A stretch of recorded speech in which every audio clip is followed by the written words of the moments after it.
అందరూ కూడా మనస్ఫూర్తిగా మార్గశిర గురువార వ్రత కథను నిర్మలమైన భక్తితో వినండి. మార్గశిర గురువారాలని లక్ష్మీ వారాలుగా పూజలు చేస్తూ ఉంటాం. మొత్తం 5 వారాల పూజా వ్రతము. ప్రతి వారం కూడా వ్రతం చేసేటప్పుడు తప్పనిసరిగా వ్రత కథను కూడా వినవలసి ఉంటుంది లేదా చదవవలసి ఉంటుంది. ఏ ఒక్క వారమైనా సరే అమ్మవారిని పూజించినప్పటికీ కూడా వ్రత కథను తప్పనిసరిగా వినాలి. అందరూ ప్రశాంతంగా చేత్తో పువ్వు అక్షంతలు చేత్తో పట్టుకొని చక్కగా వ్రత కథను వినండి. ఒకానొకప్పుడు పరాశర మహర్షి దేవర్షి అయిన నారదుడు ఇద్దరూ కలిసి 3 లోకాలను సంచారం చేయటానికి బయలుదేరి వెళ్లారు. ఇద్దరు భూలోకంలో తిరుగుతున్నారు. అలా తిరుగుతూ వాళ్ళిద్దరూ ఒక గ్రామానికి చేరుకున్నారు. వారు వెళ్ళిన సమయానికి ఆ గ్రామంలోని బ్రాహ్మణ, క్షత్రియ, వైశ్య, శూద్రులనే 4 జాతులు వాళ్ళు వాళ్ళ ఇళ్లను ఆవు పేడతో అలికారు. శ్రీ మహాలక్ష్మి పాదములను ముగ్గులుగా పెట్టారు. 4 జాతుల స్త్రీలు అందరూ తలంట్లు పోసుకొని కొత్త వస్త్రాలు ధరించి శ్రీ మహాలక్ష్మిని పూజిస్తున్నారు. పైగా ఆ రోజు గురువారం కూడా అయింది. ఆ కారణంగా 4 జాతుల వాళ్ళు మహానియమనిష్టలతో శ్రీ మహాలక్ష్మిని గానం చేస్తూ పూజిస్తున్నారు. దేవర్షి నారదుడు ఆ గ్రామంలోని ప్రజల భక్తి శ్రద్ధలను చూసి చాలా ఆశ్చర్యపడ్డాడు. నారదుడు పరాశర మహర్షితో, ఓ మహర్షి, బ్రాహ్మణాది 4 జాతులు వాళ్ళు అందరూ మిక్కిలి సంతోషంతో శ్రీ మహాలక్ష్మిని పూజిస్తున్నారు కదా, వీళ్ళు చేసే వ్రతమేమిటి? ఈ ఉపవాసాలేమిటి? ఎవరిని ఉద్దేశించి ఈ పూజలన్నీ చేస్తున్నారు? వీళ్ళు ఎటువంటి వ్రత నియమాలను పాటిస్తున్నారు? ఈ వివరాలన్నింటినీ సవివరంగా చెప్పమని అడిగాడు. నారదుని మాటలు విన్న పరాశర మహర్షి చిరునవ్వు నవ్వుతూ నారద మహర్షితో ఈ విధంగా చెప్పడం మొదలుపెట్టాడు. ఓ దేవర్షి నారద, ఈ రోజు గురువారం కదయ్యా. గురువారం రోజున చేసే పూజని శ్రీ మహాలక్ష్మి వ్రతమని అంటారు. సంవత్సరంలో ఉండేవి 12 మాసములు. వాటిలో మార్గశిర మాసం చాలా శ్రేష్టమైనది. మార్గశిర మాసంలో వచ్చే ప్రతి గురువారము లక్ష్మీదేవికి చాలా ఇష్టమైన రోజు. గురువారానికి అందుకే లక్ష్మీవారం అని పేరు. అందులోనూ శుక్లపక్ష దశమి గురువారం అయితే ఆ రోజుని సుదాస వ్రతమని అంటారు. శ్రీ మహాలక్ష్మికి ఈ వ్రతం అంటే చాలా ఇష్టం అని పరాశర మహర్షి బోధ చేశాడు. బ్రహ్మదేవుని మానసపుత్రుడైన నారద మహర్షి అంతా విన్నాడు. తరువాత, ఓ మహాత్మా, ఇంతకు ముందు ఎప్పుడైనా ఎవరైనా ఈ వ్రతాన్ని చేశారా? ఆ వ్రతం చేసిన వాళ్ళు ఏ విధమైన ఫలితాలను పొందారు? ఈ వివరాలన్నిటినీ నాకు విశదంగా చెప్పండి అని పరాశర మహర్షి అడిగాడు. నారదునితో పరాశర మహర్షి ఈ విధంగా చెప్పడం మొదలుపెట్టాడు. ఓ బ్రహ్మ మానసపుత్ర నారద, నువ్వు చాలా అదృష్టవంతుడివి. పూర్వం ఒకప్పుడు ఒక భక్తుడు ఈ వ్రతం చేశాడు. అతడు ఆ వ్రతం ఎట్లా చేశాడో, ఎప్పుడు చేశాడో, ఏ ఏ ఫలితాలను పొందాడో వివరంగా చెప్తాను, శ్రద్ధగా విను అన్నాడు పరాశర మహర్షి. ఒకానొకప్పుడు శ్రీ మహాలక్ష్మి శ్రీ మహావిష్ణువుకు సేవలు చేస్తూ, నాదా, ఈ రోజు నాకు చాలా ప్రీతిపాత్రమైనది. ఈ రోజు జనులు నాకు వ్రతం ఆచరించాలి కనుక మీరు నాకు అనుమతి ఇస్తే ఎవరెవరు నా గురించి ఈ రోజు ఏమేమి ఏ విధంగా చేస్తున్నారు చూసి రావాలని ఉంది అని అడిగింది. శ్రీ మహావిష్ణువు మహాలక్ష్మి కోరికను మన్నించాడు. నీ కోరిక మేరకు వెళ్ళి రమ్మని అనుమతి ఇచ్చాడు. శ్రీ మహాలక్ష్మి భర్త అనుమతి తీసుకుని సమస్త ఆభరణములను పెట్టుకుని పట్టు పీతాంబరాలు ధరించి వెళ్ళింది. ఆ తరువాత శ్రీ మహావిష్ణువు కూడా ఒక ముసలి బ్రాహ్మణ స్త్రీ వేషాన్ని ధరించి ఒక ఇంట్లోకి వెళ్ళాడు. గ్రామ సంచారం చేస్తున్న శ్రీ మహాలక్ష్మి ముసలి బ్రాహ్మణ స్త్రీ ఇంటికి వచ్చింది. ఆమెతో, ఓ అవ్వ, ఈరోజు శ్రీ మహాలక్ష్మికి ఇష్టమైన వ్రతం చేయాల్సిన రోజు కదా, మరి నువ్వు నీ ఇంటిని ఆవు పేడతో అలికి ముగ్గులు పెట్టలేదేంటి అని అడిగింది. అది విని ఆ అవ్వ ఆమెతో, అమ్మా, ఆ వ్రతం ఎట్లా చేయాలి, ఎవరి పూజ చేయాలి, వివరంగా చెప్పు తల్లి అని ప్రార్థించింది. అప్పుడు మహాలక్ష్మీదేవి అవ్వతో ఈ వ్రతం ఎట్లా చేయాలో చెప్తాను విను అన్నది. మార్గశిర మాసంలో వచ్చే మొదటి లక్ష్మీవారం అంటే గురువారం నాడు ప్రాతకాలంలో నిద్రలేవాలి. ఆవు పేడతో ఇల్లు అలికి ముగ్గులు పెట్టాలి. ముగ్గులుగా లక్ష్మీదేవి పాదాలు వేయాలి. కొత్త కొలత పాత్రను తెచ్చుకుని శుభ్రంగా కడిగి ఎండబెట్టుకోవాలి. దాని మీద రకరకాల అందమైన ముగ్గులు, బొమ్మలు వేయాలి. స్నానం చేసి పరిశుభ్రమైన వస్త్రాలను కట్టుకోవాలి. శుచిగా ఉండి ఒక బల్లను శుభ్రంగా కడగాలి. ఆరిన తరువాత ఆ బల్ల మీద ఎరుపు, నలుపు, తెలుపు రంగు కలిగిన కొత్త ధాన్యమును కొంచెం పొయ్యాలి. మరి కొంచెం ధాన్యమును కొత్త కొలత పాత్రలో కూడా వేయాలి. ఆ పాత్ర మీద 3 వక్కలను పసుపు నీటితో కడిగి పెట్టాలి. తెల్ల ధాన్యం ఈనెలు తెచ్చి వాటిని జడగా అల్లి మనసులోని కోరికను ఒకసారి మళ్ళీ గుర్తు చేసుకుని ఒక కొత్త పాత్ర మీద ఉంచాలి. దాని మీద ఎర్రని వస్త్రమును, నువ్వులు పెట్టాలి. లక్ష్మీదేవిని తలుచుకొని పూలు, గంధము, దీపధూపములు ఆమెకు సమర్పించాలి. ఆ తర్వాత ముందుగా పాలు నైవేద్యం పెట్టాలి. ఆ తర్వాత అన్నము, పిండి వంటలు, కూరలు మొదలైన వాటితో నైవేద్యం పెట్టాలి. ఈ విధంగా పూజించటం ఒక రకమైన పద్ధతి. ఇక మీద రెండవ పద్ధతిని గురించి చెప్తాను విను. ఈ పద్ధతి ప్రకారంగా సుదాస వ్రతం చెయ్యాలి. ఈ వ్రతాన్ని మార్గశిర మాసంలో శుక్లపక్ష దశమితో కూడిన గురువారం నాడు చెయ్యాలి. ఆ రోజున కూడా ప్రాతకాలం నిద్రలేవాలి. ఆవు పేడతో ఇల్లు అలకాలి. వాకిలి అంతా శుభ్రంగా కడిగి లక్ష్మీదేవి పాదాలు, ఇంకా ఏమైనా అందమైన ముగ్గులు పెట్టాలి. ఆ తర్వాత స్నానం చేయాలి. ఒక ఆశ్రమంగా చక్కగా శుభ్రం చేసి ముగ్గులు వేసి దానిని ఇంట్లో తూర్పు దిక్కన పెట్టాలి. లక్ష్మీదేవికి పూజ చేసి ఒక వక్కను పసుపు నీటితో శుభ్రంగా కడిగి దానిని పంచామృతాలతోనూ శుద్ధమైన నీటితోనూ స్నానం చేయించాలి. ఆ తర్వాత ఆ వక్కను ముందుగా ఏర్పాటు చేసి పెట్టుకున్న ఆసనంపై పెట్టాలి. దానికి గంధం పొయ్యాలి, పువ్వులు పెట్టాలి. ఆ పైన శ్రీ మహాలక్ష్మి జపం చేస్తూ 10 నాడులు గల దర్భతో 10 ముడులు వెయ్యాలి. 10 నాడులు గల దర్భ గడ్డితో ఒక వక్కను కప్పి ఉంచాలి. లక్ష్మీదేవి చిత్రపటానికి గంధం పుష్పములను సమర్పించి ధూపం వెయ్యాలి. తరువాత వండిన పదార్థాలన్నిటినీ మహాలక్ష్మికి నివేదనగా సమర్పించాలి. ప్రధానంగా పచ్చి బియ్యాన్ని కొంతసేపు నానపెట్టాలి. ఆ తరువాత ఆ బియ్యమును పిండిని దంచి ఉండ్రాళ్ళు చేయాలి. కొబ్బరికాయ, అరటిపళ్ళు, జున్ను, ఇతరమైన తీపి పదార్థాలు అన్నీ కలిపి 10 రకాల పిండి వంటలను మహాలక్ష్మిగా నైవేద్యంగా సమర్పించాలి. ఆ మహాలక్ష్మికి నైవేద్యం పెట్టిన ఆ ప్రసాదాన్ని ఇతరులకు పంచిపెట్టాలి. ప్రసాదమును ఆ విధంగా పంచకపోతే మహాలక్ష్మీదేవికి అనుగ్రహము లభించదు, సిరి సంపదలు రావు. గురువారం నాడు పిండి వంటను కూడా నూనెతో చేయకూడదు. గురువారం పూజ చేసేవాళ్ళు ఆ రోజున చేపలు, మాంసము తినకూడదు. తలకు నూనెను రాసుకోకూడదు. పత్తితో ఒత్తులు చేయకూడదు. సొరకాయ గాని, నీచుకూరలు గాని తినకూడదు. మంచం మీద పడుకోకూడదు. రాత్రిపూట పెరుగన్నం తినకూడదు. ఈ విధంగా చేయకూడదు అని చెప్పిన నియమాలను ఆనాడు పాటించని వారి ఇళ్లల్లో లక్ష్మి ఉండదు. ఉన్నదానికంటే ఎక్కువ దరిద్రులైపోతారు. గురువారం నాడు ప్రాతకాలంలో లేచి వంటిలో శుభ్రం చేయకుండా ఉన్నా, వీధి వాకిలి ఉడకపోయినా ఆ ఇంట్లో లక్ష్మి నిలవదు. గురువారం నాడు పరిశుభ్రమైన తెల్లని వస్త్రాలు ధరించినట్లయితే ఆ ఇంట్లో లక్ష్మి స్త్రీ శుచి ఉంటుంది. ఆ ఇంట్లోని వారి పట్ల మహాలక్ష్మి ప్రసన్నరాలు అవుతుంది. స్త్రీలు గురువారం నాడు పిల్లలను కొట్టడం, తిట్టడం చేయకూడదు. ఇల్లు వాకిలి అశుభ్రంగా ఉంచుకోకూడదు. వంట సామాన్లు, అంట్లు తోమకుండా ఉండకూడదు. సాయంకాలం సమయంలో గుమ్మం దగ్గర సంధ్యాదీపం పెట్టకుండా ఉండకూడదు. ఈ నియమాలను పాటించాలి. వీటిని పాటించని స్త్రీలు ఉన్న ఇళ్లలో లక్ష్మీదేవి నివసించదు. పైగా ఉన్నదనం కూడా పోతుంది. సంతాన హాని కలుగుతుంది. కనుక ఈ బాధలు రాకుండా ఉండాలనుకున్న స్త్రీలు గురువారం నాడు పిల్లలను కొట్టకుండా ఉండాలి. ఇల్లు వాకిలి శుభ్రంగా ఉంచుకోవాలి. అంట్లు తోముకుని శుభ్రంగా ఉంచుకోవాలి. సాయంకాలం గుమ్మంలో దీపం పెట్టాలి. అప్పుడు లక్ష్మి ఆ ఇంట్లో స్థిరంగా ఉంటుంది. ధనవృద్ధి కలుగుతుంది. సంతానం సుఖ సంతోషాలతో ఉంటుంది. అదేవిధంగా గురువారం నాడు పూర్తిగా ఉడకని పదార్థాలను తినకూడదు. అదే పనిగా నిద్రపోకూడదు. అమావాస్య, సంక్రాంతి తిథుల్లో అశుభ్రంగా ఉండి తిరగకూడదు. అత్తమామలు ఏ విధమైన సేవలు చేయకుండా విసుక్కుంటూ కసురుకుంటూ ఉండే స్త్రీల ఇళ్లల్లో లక్ష్మీదేవి తన పాదమే పెట్టదు. ఇంకా అన్నం తినడానికి ముందు తర్వాత కూడా కాళ్ళు, చేతులు, ముఖము శుభ్రం చేసుకోవాలి.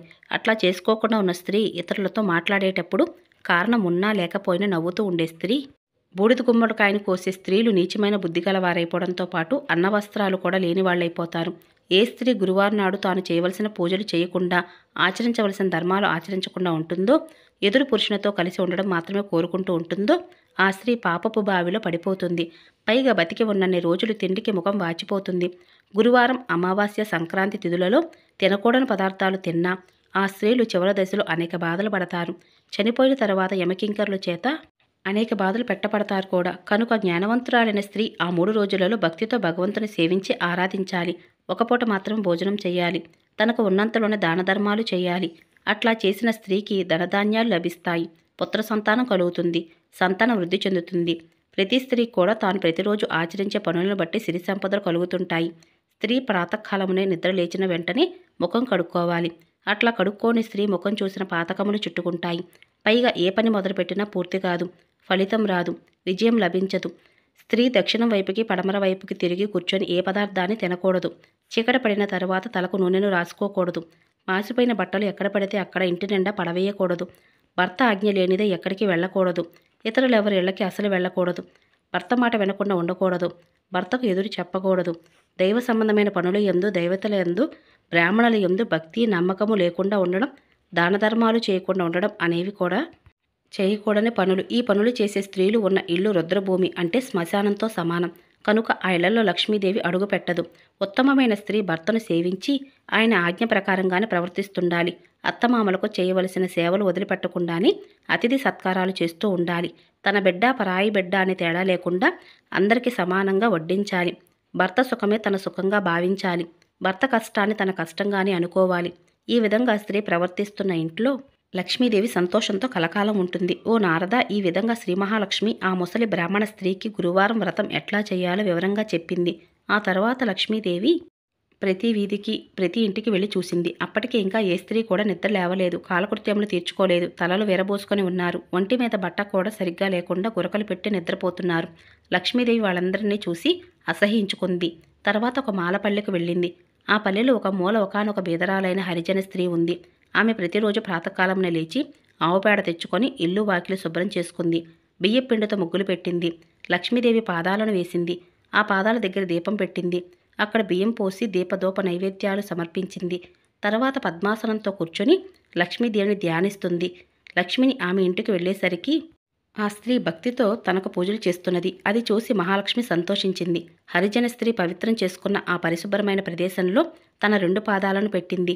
ఆ స్త్రీతో, భక్తులారా, ఈ రోజుతో నీ కష్టాలను తీరిపోతాయి.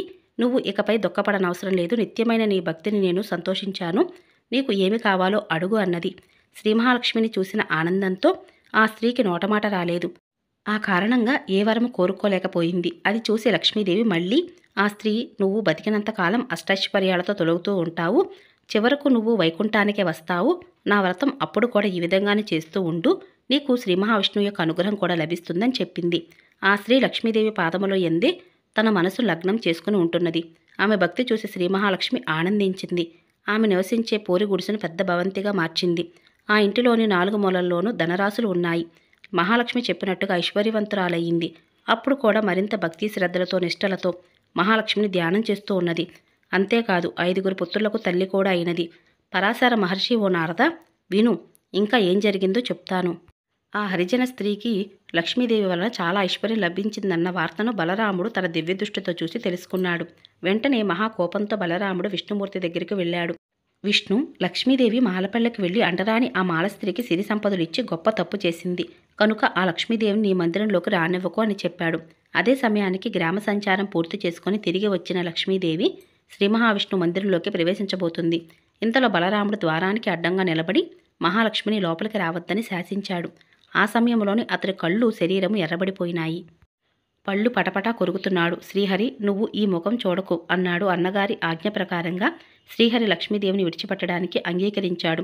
వెంటనే శ్రీ మహాలక్ష్మి తాను ధరించిన బంగారు నగలన్నిటినీ తీసేసి పట్టుచీర విడిచిపెట్టి చిరిగిన వస్త్రాలను కట్టుకుంది. ఇల్లు విడిచి వెళ్ళిపోవటానికి సిద్ధపడింది. పరిచారకులు అందరూ వెళ్లవద్దని ఆమెను బతిమలాడుతున్నారు.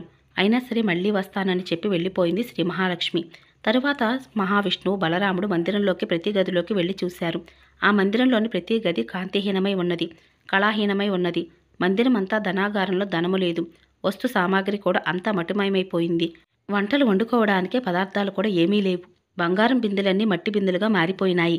చూస్తుండగానే తాగడానికి పాత్ర కూడా లేదు. తాగడానికి నీళ్లు లేవు. దాంతో దాహంతో బాధపడుతూ నిద్రపోయారు బలరాముడు, విష్ణుమూర్తి కూడా. మరునాడు ప్రాతకాలమును ముఖం కడుక్కోవడానికి కూడా నీళ్లు దొరకలేదు. వాళ్ళిద్దరికీ ఏమి చేయాలో తోచలేదు. పిచ్చెక్కినట్లయింది. అప్పుడు బలరాముడు విష్ణుమూర్తితో, తమ్ముడు, మనం నిన్నంతా ఆహారం ఏమి తినకపోవడంతో చాలా నీరసంగా ఉన్నాము. ఈ రోజైనా ఏమి తినకపోతే మనం బతకడం ఎట్లా? తిందామన్నా ఏ పదార్థాలు లేవు కనుక ప్రాణాలు నిలబెట్టుకోవడం కోసమైనా భిక్షం ఎత్తుకోవలసిందే. కనుక ఇద్దరం కలిసి బయలుదేరి వెళ్దాం పద అన్నాడు. శ్రీ మహావిష్ణువు కూడా ఒప్పుకున్నాడు. ఇద్దరు సాధువులు వేషములు వేసుకున్నారు. భిక్షాటనకు బయలుదేరారు. వాళ్ళు ఎవరి ఇంటికి వెళ్ళినా ఎవరు వాళ్ళకి భిక్షం వేయలేదు. పైగా దొంగ సన్యాసులు, దొంగలు అన్న భావనతో కూడా కలిగింది. దాంతో ఎంతమందిని అడిగినా వాళ్ళకి ఏమీ దొరకలేదు. పెట్టకపోగా అందరూ ఇద్దరిని కసురుకుంటున్నారు. అట్లా అందరి కసురులు విసురులు భరిస్తూ తిరుగుతూ అన్నదమ్ములిద్దరూ ఒక వ్యాపారి ఇంటికి చేరుకున్నారు. భిక్షాందేహి అని అడిగారు. ఆ ధనికుడు ఈ అన్నదమ్ములను ఆదరంతో లోపలికి పిలిచి కూర్చోబెట్టాడు. వాళ్ళకి తినడానికి పదార్థాలు తెద్దామని లోపలికి వెళ్ళి చూశాడు. అప్పటి వరకు అక్కడ ఉన్న పదార్థాలన్నీ మాయమైపోయినాయి. ఆ షావుకారు ఇంట్లోనూ వాళ్ళకి తినడానికి ఏమీ దొరకలేదు. ఆ కారణంగా ఏం చేయాలని బలరాముడు, విష్ణువు ఆకలి బాధకు తట్టుకోలేక తూలిపోతూ ఒక చెరువు దగ్గరికి వెళ్లారు. ఆ చెరువు నిండా వికసించిన పద్మాలు ఉన్నాయి. ఏం చేస్తాం, ఆ తామర తోడు కాడాలనే తిని ఆకలి బాధ తీర్చుకుందాం అని నిర్ణయించుకొని ఇద్దరూ ఆ చెరువులోకి దిగారు. వెంటనే అందులో నీళ్లు అన్నీ ఇంకిపోయినాయి. అది చూసి చేసేదేమీ లేక అన్నదమ్ములిద్దరు నిరాశతో వెళ్ళిపోయినారు. అట్లా వెళ్ళగా కొంతసేపటికి ఒకచోట ఒక తపస్సంపన్నుడి కుటీరం కనపడింది. అక్కడికి చేరుకుని తమ ఆకలి బాధను వివరించి తమ ఆకలి తీర్చమని, తినడానికి ఏమైనా పెట్టమని అడిగారు. ఆ ముని తాను తినడానికి పెట్టుకున్న పాలు, అన్నం వాళ్లకు పెట్టబోయాడు. అంతలోనే ఆ ముని యొక్క పాత్రలోని అన్నము, పాలు కూడా మాయమైపోయినాయి. అది చూసి అన్నదమ్ములిద్దరూ చేసేదేమీ లేక సముద్రం వైపుకు వెళ్లారు. వాళ్ళకి సముద్ర తీరంలో నిత్యానంద స్వాముల వారి ఆశ్రమం కనపడింది. ఇద్దరు ఆశ్రమం దగ్గరికి వెళ్లారు. అక్కడ ఎవరికీ అన్న వస్త్రాలకు లోటు ఉండదు. ఎంతమంది ఆశ్రమంలో ఉండి ఎన్ని రోజులు తిన్నా అక్షయ పాత్రలాగా పదార్థాలు తగ్గిపోకుండా ఉంటాయి. కానీ బలరామకృష్ణులు అక్కడికి వెళ్ళేసరికి అక్కడ కూడా ఏ పదార్థము లేకుండా చేసింది లక్ష్మీదేవి. సూర్యుని యొక్క అధికమైన తాపానికి తట్టుకోలేక శ్రీ మహావిష్ణువు కళ్ళు తిరిగి పడిపోయాడు. బలరాముడు తమ్ముడికి సేద తీర్చాడు. కొంతసేపు గడిచినాక అన్నదమ్ములిద్దరూ అక్కడ నుండి బయలుదేరి అక్కడే ఉన్న మరొక భవనం దగ్గరికి వెళ్లారు. ఆ భవనంలో ఉన్న లక్ష్మీదేవి నీరసంతో ఉన్న అన్నదమ్ములిద్దరిని చూసింది. జాలిపడింది. లోపలికి పిలిచి దాసీ జనం చేత వాళ్ళకి నీళ్లు పెట్టించింది. తానే స్వయంగా పిండి వంటలతో పాటు భోజనం తయారు చేసింది. చెలికత్తెలతో భోజనాలు పెట్టించింది. ఇద్దరూ కడుపు నిండా భోజనం చేసి బయట ఉన్న అరుగు మీద విశ్రాంతి తీసుకున్నారు. వాళ్ళకి నిద్ర పట్టలేదు. వాళ్ళు తిన్న పదార్థాలు, వాళ్ళు ఉన్న ఇల్లు, ఆ ప్రదేశం అన్నీ వాళ్ళకి వింతగా కనిపించాయి. ఆ వింత ఏమిటా అని ఇద్దరు ఆలోచిస్తున్నారు. ఇంతలో ఒక చెలికత్తె వాళ్ళ దగ్గరికి వచ్చి, ఓ స్వాములు, మీది ఏ ఊరు? ఎక్కడి నుండి వస్తున్నారు? ఎక్కడికి వెళుతున్నారు? నీకు భార్య బిడ్డలు లేరా? ఈ విధంగా ఎందుకు తిరుగుతున్నారు అని అడిగింది. ఆ అన్నదమ్ములకు ఏం చెప్పాలో తెలియలేదు. ఇద్దరు ఒకరి ముఖం ఒకరు చూసుకున్నారు. తర్వాత శ్రీ మహావిష్ణువు ఆమెతో ఈ విధంగా చెప్పడం మొదలుపెట్టారు. ఈయన నా అన్నగారు, పేరు బలరాముడు, నా పేరు శ్రీ మహావిష్ణువు. మేము తొందరపడ్డాం. ఆ కారణంగా నా భార్య లక్ష్మీదేవి ఇంటి నుండి బయటికి వెళ్ళగొట్టాము. ఆమె కారణంగానే అష్టైశ్వర్యాలు లభిస్తాయి. ఆమె అనుగ్రహంతోనే వంశం అభివృద్ధి చెందుతుంది. ఎల్లవేళలా తనను నమ్మి కొలుచుకునే వాళ్ళ ఇళ్లల్లో తిరుగుతూ ఉంటుంది. అటువంటి ఆ లక్ష్మీదేవి మమ్మల్ని వదిలిపెట్టి వెళ్ళిపోయింది. అందుకని అప్పటి నుండి మాకు దరిద్రము, కష్టాలు వచ్చిపడినాయి అని చెప్పారు. ఆ అన్నదమ్ములకు ఆ చెలికత్తె వలన ఆ భవనం శ్రీ మహాలక్ష్మిది అన్న విషయం తెలిసింది. ఇద్దరు చాలా ఆనందించారు. నువ్వు లక్ష్మీదేవి దగ్గరకు వెళ్ళి మనం చేసిన తప్పును మన్నించు, మనల్ని క్షమించమంటూ చేతులు పట్టుకుని మరీ అడుగు అని బలరాముడు విష్ణుమూర్తికి చెప్పి ఆయనను లోపలికి పంపించాడు. విష్ణువు వెంటనే లోపలికి వెళ్ళాడు. వెంటనే లక్ష్మీదేవి భర్తను చూసింది. దగ్గరికి వచ్చి నమస్కరించింది. శ్రీహరి పాదాలను కడిగి ఆ నీటిని తనపై చల్లుకొని పూలతో పూజించి ఆయనతో ఈ విధంగా చెప్తుంది. ప్రభు, మీ అన్నదమ్ములిద్దరూ కలిసి నన్నే ఇంటి నుండి బయటికి పంపించేశారు కదా. ఇప్పుడు నా ఇంట్లో ఎట్లా తిన్నారు? చండాలపు దాని ఇంటికి ఎట్లా వచ్చారు? ప్రాణాలు పోసేటప్పుడు ప్రాణాలు పోయే సమయంలో జాతి, మత, కుల భేదాలేవి అడ్డురావా? ఏమిటి చెప్పండి అంటూ నిష్ఠూరంగా మాట్లాడింది. శ్రీహరి అప్పుడు చిరునవ్వు నవ్వుతూ, ప్రియా, మేము ఇద్దరము భిక్షం అడగడం అందరూ చూశారు. నువ్వు మాకు అన్నం పెట్టడం అందరూ చూశారు. మాకు మేము చేసిన తప్పుకు ఈ శిక్ష సరిపోయింది. వైకుంఠం నువ్వు లేకపోవడంతో చాలా చిన్నపోయింది. నిన్ను వెళ్ళగొట్టినందుకు మాకు అన్నీ లోపాలే. కాబట్టి మా వెంటరా వైకుంఠానికి వెళ్ళిపోదాము అని చెప్పాడు. శ్రీహరి అన్న మాటలకు సంతోషించిన లక్ష్మీదేవి వైకుంఠానికి వెళ్ళింది. శ్రీహరి వెంట ఆమె వాళ్ల భవనంలో అడుగుపెట్టి పెట్టగానే అందులో లేకుండా పోయినవన్నీ పూర్వం ఎట్లా ఉన్నాయో అట్లాగే మారిపోయినాయి. ధనాగారమంతా ధనంతోనూ బంగారంతోనూ నిండిపోయింది. వస్తువాహనాలన్నీ వచ్చినాయి.